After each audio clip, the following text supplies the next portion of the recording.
Joining us now to review some of the headlines of today's newspapers from around the world is our Arise News analyst, Emmanuel Efeni, the great Malabite.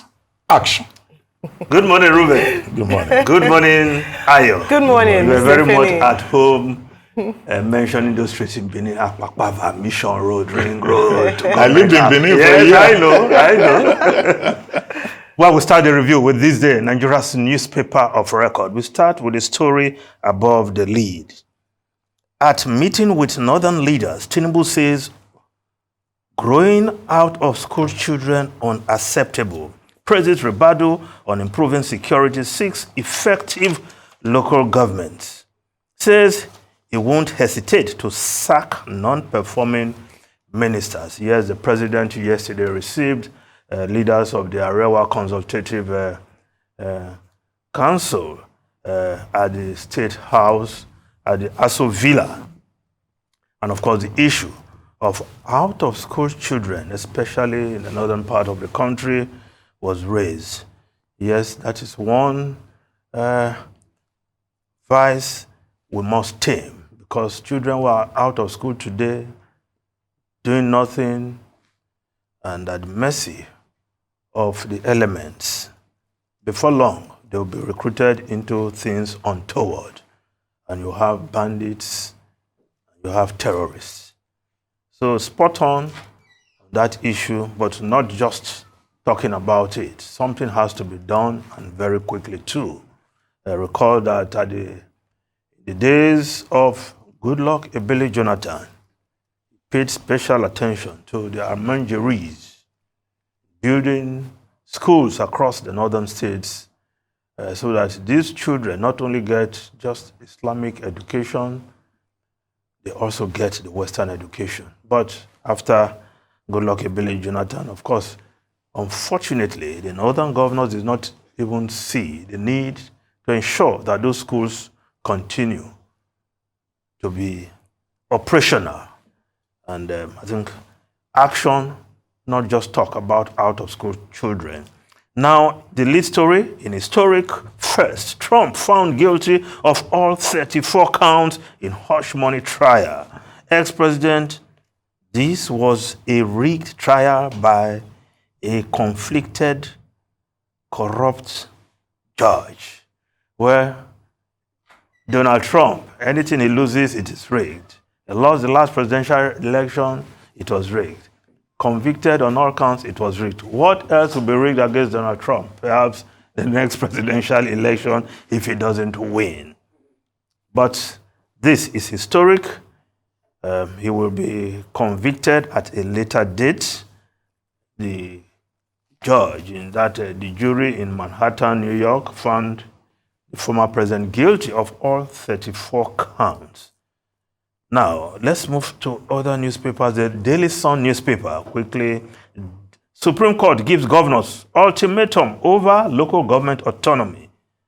Offers them 7 days to defend suit. Fixes June 13 for hearing.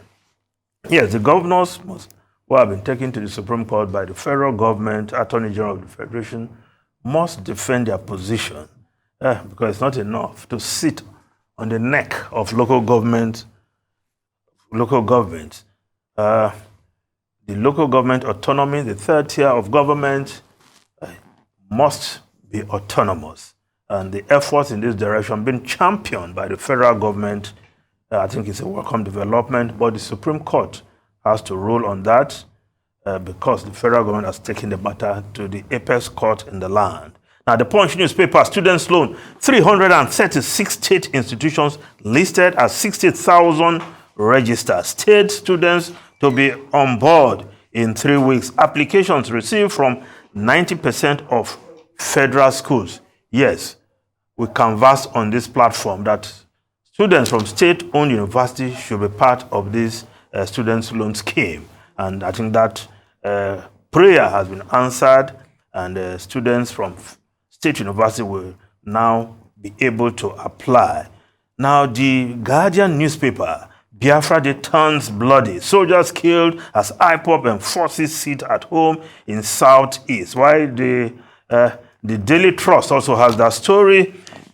many feared killed as IPOB marks Biafra Day. Soldiers among casualties, students sleep in schools to write WAEC exams. Well, the menace of IPOB in the southeast continued with that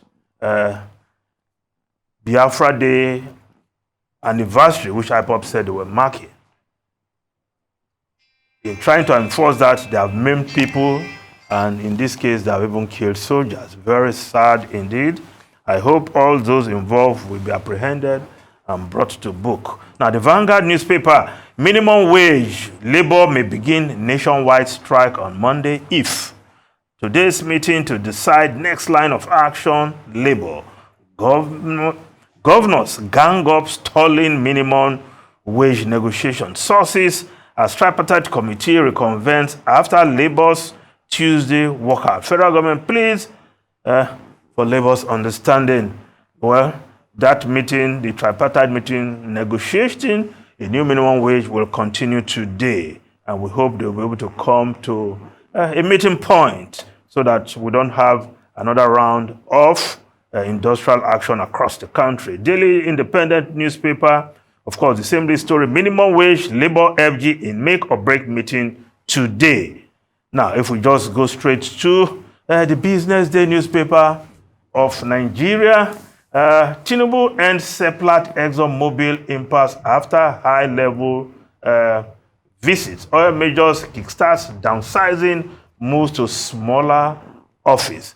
Well, that's a deal at the verge of being sealed. All the hurdles seem to have been removed, and that will unlock some millions of barrels of crude oil into the Nigeria's production that has been idle for some time as a result of the impasse.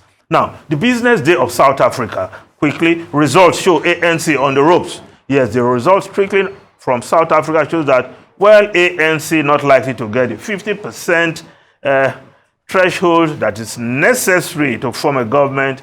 And of course, they're already looking at options, forming government with any of the other parties, with the bigger parties. Now, the Herald of Zimbabwe, Zig stability inspires business confidence.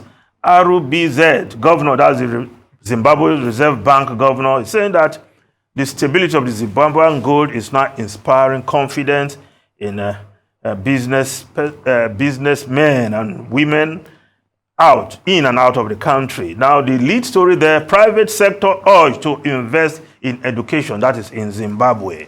Now, the Daily Telegraph newspaper of UK, Trump guilty, that is the lead story there. But the story that, yes, another story there, Biden gives Ukraine permission to strike targets inside Russia. Well, that will just be another escalation of the war between Russia and Ukraine. Ukraine has been asking for this permission for quite some time, and that permission it has gotten. Now, the Guardian newspaper, I will just take one story there. NHS begins world first cancer vaccine trial. Well, the NHS, thousands of patients will be fast-tracked into this groundbreaking trial.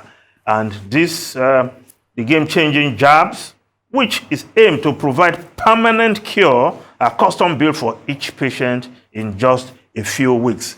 That, I think, is a welcome development, and the trial is something the world will welcome. Ruben and Ayo. All right, well, thank you very much, Mr. Finney. So, first of all is the headline in the Punch newspaper with regards to the student loan. I mentioned this because during the analysis of the first year in office of the president, one of the things I'd talked about in terms of finally it's now hopefully seeing the light of day, and the fact that one of the suggestions, or perhaps some stakeholders, was that state universities, I think I remember you saying that as well. State universities, yes, ought to be captured, and to see that that has been listened to is great. I do believe that there might be some hitches in the earlier stages. I don't think they had enough time to fully think this through. So there'll be changes, feedback received, and hopefully those changes will make things better. It said, according to the Punch report, that 60,000 students have registered. That's really low. I expect to see the numbers. So I think people are just waiting to see if this will take off finally, or if it was too early to call it. So in the next few days. And then I'm not sure if a document has been released to detail the criteria, the process, what it would involve. I know that we've had conversations around that, but we've had also following that, going back to the, to the committee to revalue those criteria. There should be transparency there. Yeah, there has been, but in terms of what it stands as it is currently today, it would be great to know that. But the portal is now open. Nigerian students can now access loans. Let's see how it works, despite the criticisms, some skepticism here and there. But I think largely, a number of people have welcomed it as a development. After several postponements. Yeah, postponements, going back to the drawing board, changing some things, including the criteria for accessing the loans. Those are some of the things that were criticized. So, it's great to see this play out 1 year after this administration took office, and 1 year after subsidy is gone. And then going to South African elections. So one of the boxes you would tick for President Yes, I know. So we're watching, we're still waiting for the launch of the CNG buses. They had said that this will happen on the 29th of May. I don't know if that happened. It hasn't happened. And that's also maybe a reflection of this administration. They miss timelines a lot. Maybe they're given unrealistic timelines or just ambitious timelines, let me put it that way. And so in many instances, they've had to postpone or not fulfill their promises. And these are some of the things that inspire confidence in the people. When you say A, let it be A. If you're going to come out on B, in fact, it's better to give a longer time and perform before the time than, not hear anything about it. It's a matter of planning well and not just rushing to the media and gain headlines. Dr. Bati. Okay, very quickly. Yeah. Since you took The Guardian from the UK, let me stay with that newspaper. The story you took, the NHS story, I think that, yes, it's a very positive development, and people will be excited that for the first time there will be a trial, to find a permanent cure to cancer, which has been a major cause of deaths worldwide, whatever category of cancer that you are talking about. And Amanda Pritchard, who is the head of the NHS in the UK, says that this is a landmark. Indeed it is. I would have been surprised if you didn't take the story, because you like health-related stories, whether it's obesity or it is COVID or it is now, cancer. The second story there. South Africa's ANC poised to lose majority. Yes. Now, as I tell you yesterday evening, 31.1% of the votes had been counted, and the ANC recorded just about 42.3%. We said that in the last election, they got up to 57.5%. What is going to happen now, as is being suspected, is that in fact they may not get more than 42% on the average by the time we have the final tally on Sunday. The Democratic Alliance has about 29%. Democratic Alliance has already forged, plans to, team up with about 10 other political parties, just in case they are able to beat ANC. But what we see is that the ANC is likely to win. But if it doesn't score up to 50%, it will be, under pressure to form an alliance with the EFF or the Democratic Alliance. On the line is President Ramaphosa's job. In South Africa, what they have is the parliament that chooses the president. Yeah. So if they don't get the majority, you are likely to have the EFF or the Liberal Democratic Alliance insisting that Ramaphosa should step down. That may well be, the development that we'll see. But what we see is that, ANC's 30-year rule has more or less ended. But it's good for democracy. Yeah, the people, as one former electoral official was saying, the people have been asking for change, and they are asking for change. So we'll see how that plays out. Finally, the other story in that page is about Keir Starmer. Now, there's a problem in the Labour Party. The center-left party is having issues with the left of the party, with Keir Starmer being accused of trying to push out people like Diane Abbott, representing